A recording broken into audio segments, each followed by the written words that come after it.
Assalamualaikum warahmatullahi wabarakatuh. Di sini saya akan mengadakan pengajaran bagaimana nanti siswa akan bisa berpikir secara kritis. Pada kesempatan hari ini saya mengajar mata pelajaran teknik pengawasan dengan tema las asetilin. Las asetilin ini adalah las yang mana menggunakan bahan tambah yang berupa kawat, di mana di dalam las asetilin ini mempunyai beberapa bagian perlengkapan yang mana ini nanti bisa mendukung daripada proses pengelasan,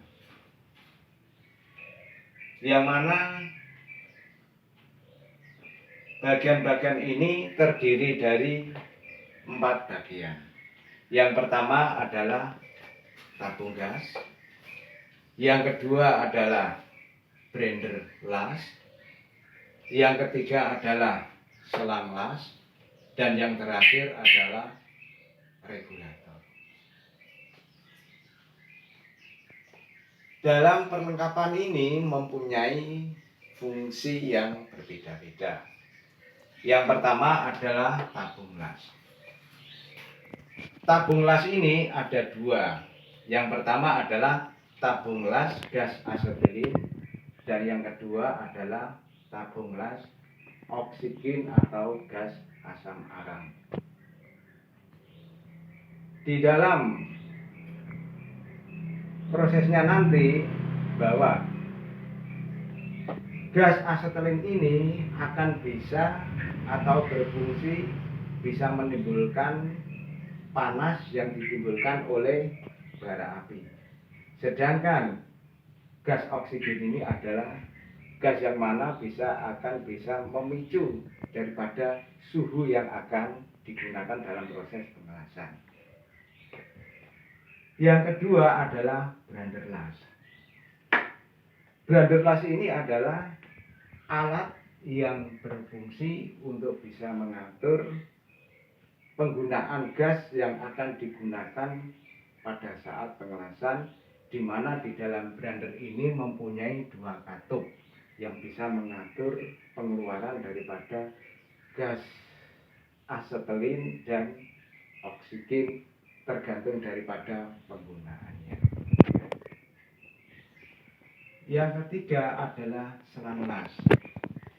Selang las ini nanti akan berfungsi untuk bisa digunakan sebagai media untuk bisa mengatur jalannya daripada gas yang berasal dari tabung gas ini akan mengalir ke dalam brander las. Untuk selang las ini mempunyai warna yang berbeda. Untuk selang las daripada gas asetilin ini, warna selangnya adalah berwarna merah. Sedangkan untuk selang daripada oksigen ini warnanya adalah biru. Sehingga ada perbedaan di antara kedua selang ini. Yang nomor 3 adalah regulator. Nomor 4 adalah regulator. Regulator ini adalah berfungsi untuk bisa mengatur daripada gas yang digunakan di dalam tabung ini, yang nantinya akan bisa mengalir ke dalam brander las ini. Di dalam regulator ini nanti ada 2 alat lagi yang namanya manometer. Nah, fungsi daripada manometer ini nanti yang pertama adalah untuk mengetahui seberapa besar isi daripada gas ada yang di dalam tabung ini. Terus yang kedua, manometer ini adalah untuk bisa mengatur bagaimana gas itu nanti digunakan pada saat proses pengelasan.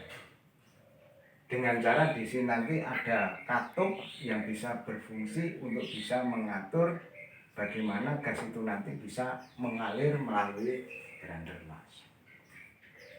Nah, ini adalah perlengkapan daripada pengelasan.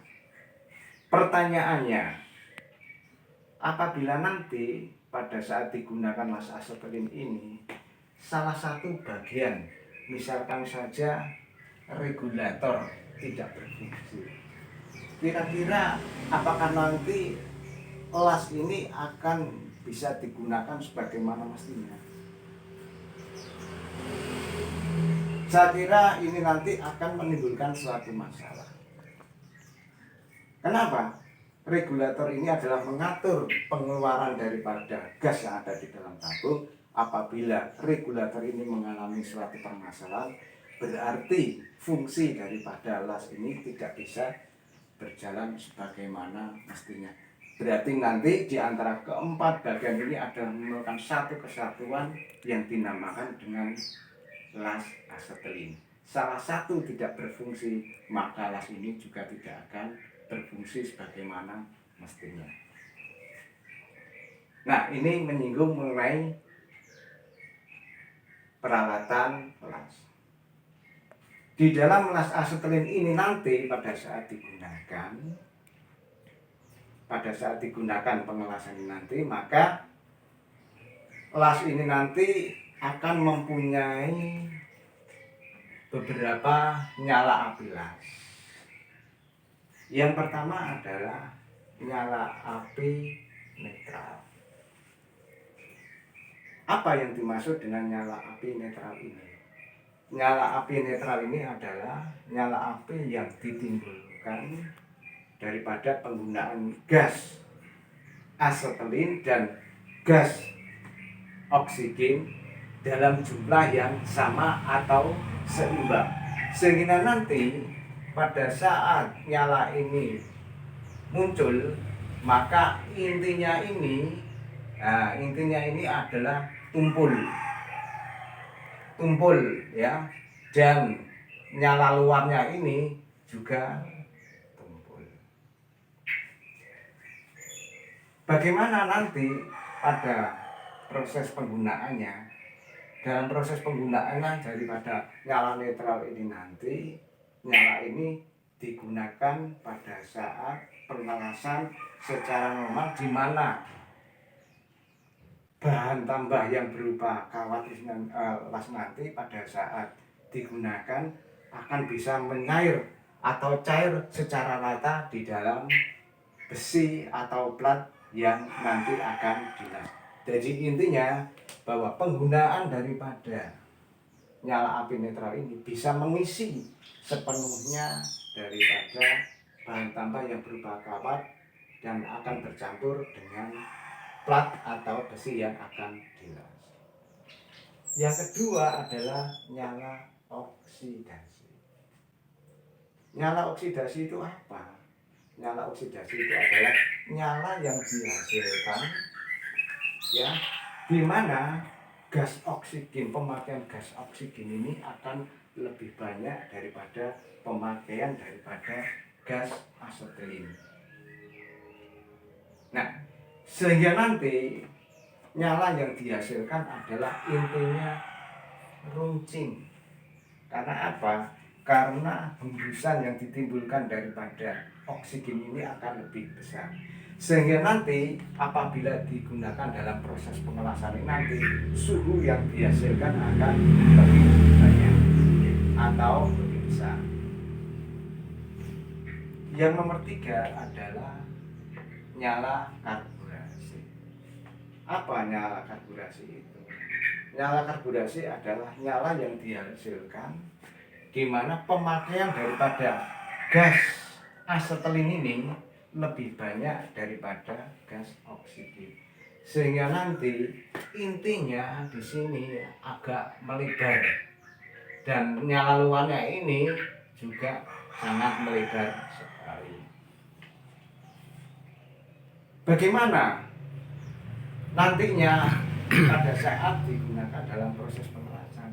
Di dalam nyala karburasi ini nanti dalam proses pengelasan, karena suhunya sangat rendah sehingga nanti pada saat digunakan pada saat digunakan pengelasan, hasil las-lasannya ini tidak dapat maksimal. Karena apa? Bahan tambah yang berupa kawat itu nanti pada saat inti didekatkan pada bahan tambah tadi, mencairnya kurang normal. Karena apa? Karena tingkat panasnya adalah sangat rendah. Coba dilihat di sini apa hasil pengelasan yang dihasilkan daripada ketiga nyala api ini.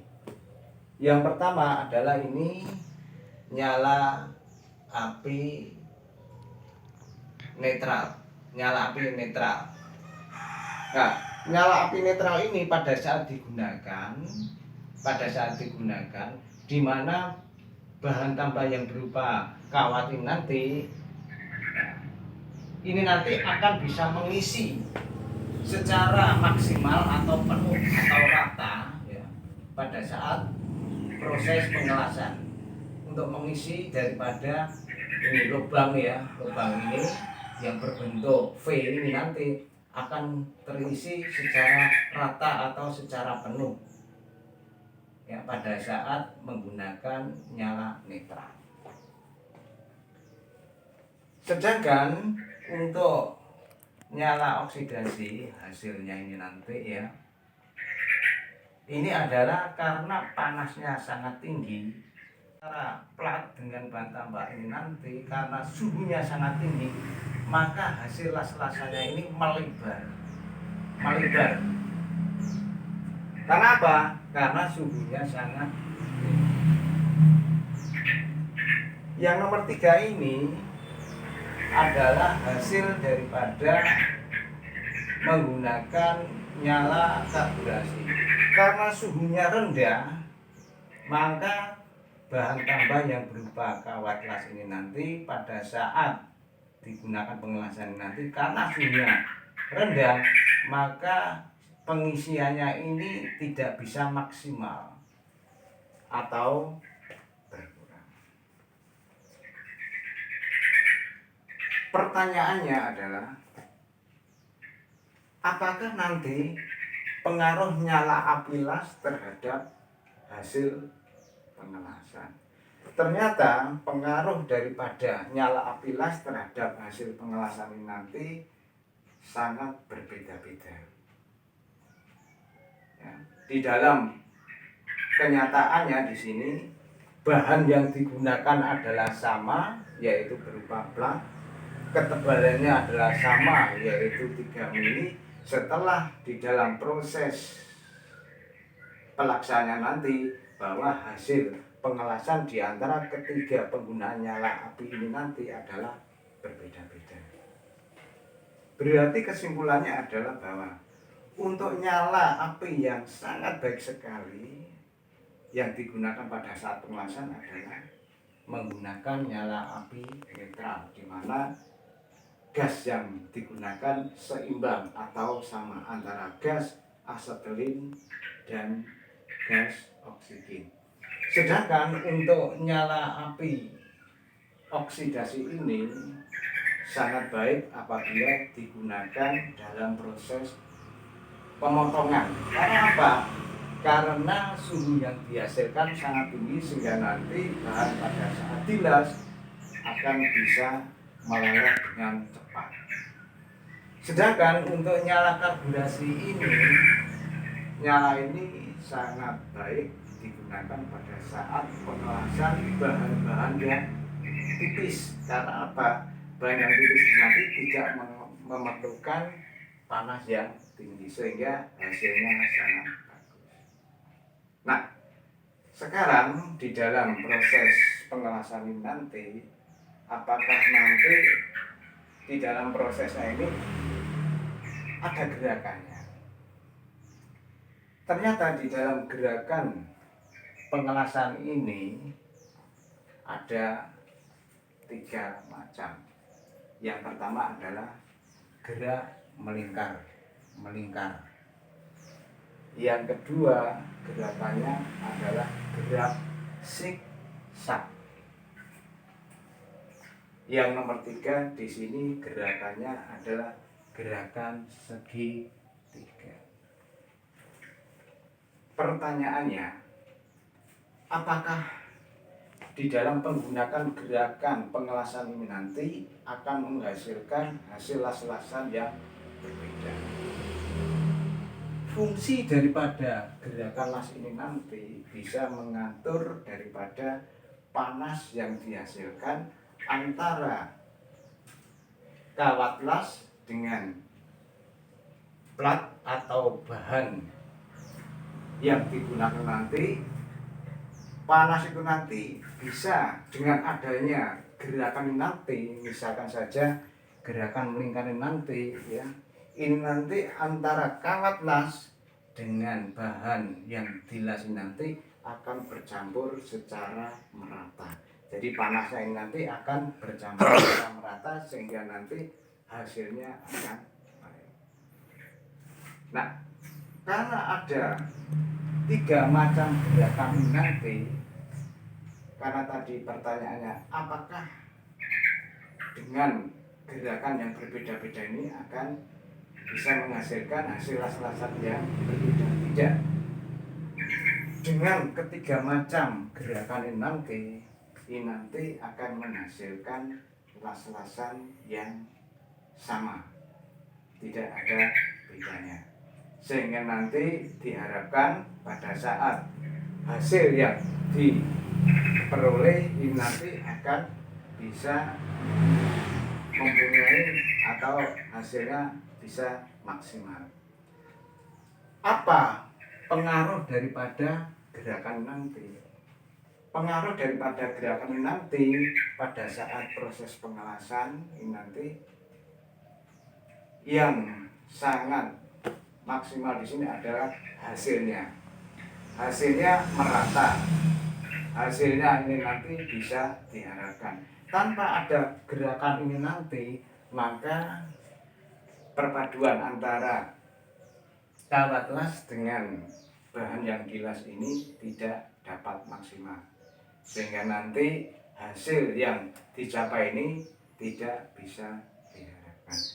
Makanya di sini antara gerakan nyala api ini nanti harus seimbang, sehingga nanti pada saat proses pengelasan ini dapat diharapkan atau hasil yang diperoleh adalah secara maksimal.